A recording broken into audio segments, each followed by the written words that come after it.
It's good to be back with you for a very short devotion. I'm asking today the question, are you a giver? John Wesley, maybe you haven't heard of him, but he was a famous English evangelist in the 19th century. He was a giver. He lived off the same amount of money his entire ministry. He died at 87, even as more people gave into the ministry. Uh, John Wesley believed he was just a manager of all that God had given him in his life. And so he made sure that the money went to wise endeavors while he still lived on the same income. And at his death, he only had a few coins left to his name, and that was just enough to pay a few poor men to carry his casket. So when they put John Wesley in the ground, there was nothing else in his estate but treasures in heaven. You know, one of the latest polls I read revealed that only 21% of American Christians make sure, first and foremost, they give, tithe, and manage what God gives them, and they give on a regular basis.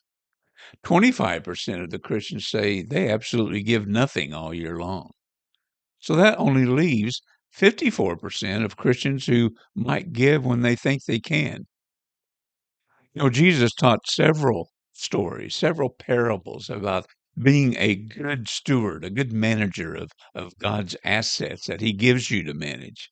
You know, nothing belongs to us, from our breath and our lungs to the house you live in. It all belongs to God. We are just to manage those things while we live on planet Earth. And so Paul writes in 2 Corinthians 9, the point is this: whoever sows sparingly is going to reap sparingly. Whoever sows bountifully, he will reap bountifully. Each one must give as he decides in his heart, not reluctantly, not under compulsion, for God loves a cheerful giver. And God is able to make all grace abound to you so that you have all sufficiency in everything. In other words, you cannot outgive God. Now, someone may say, okay, what if I barely make it? I don't even make it to the end of the month. I don't really have anything to give. Well, first off, you give to God first, and then you watch Him work and bless you in your life.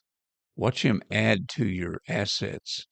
Watch Him as you sow bountifully, give bountifully.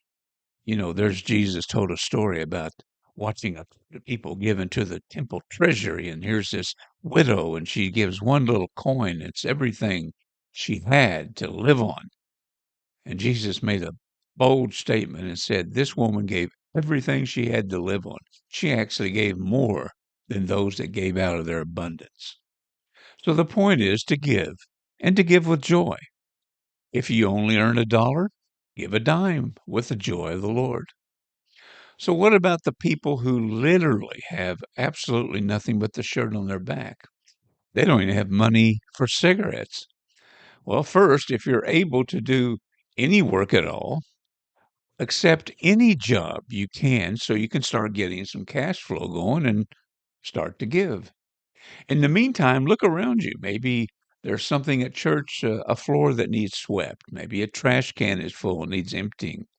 Give your time to the Lord. If maybe some cigarette butts scattered around the parking lot, take a trash can, pick them up. Be a blessing to God and others in some form or another until you are able to give out of your material possessions. Something to think about, dear friends. Until next time, may the Lord richly bless you.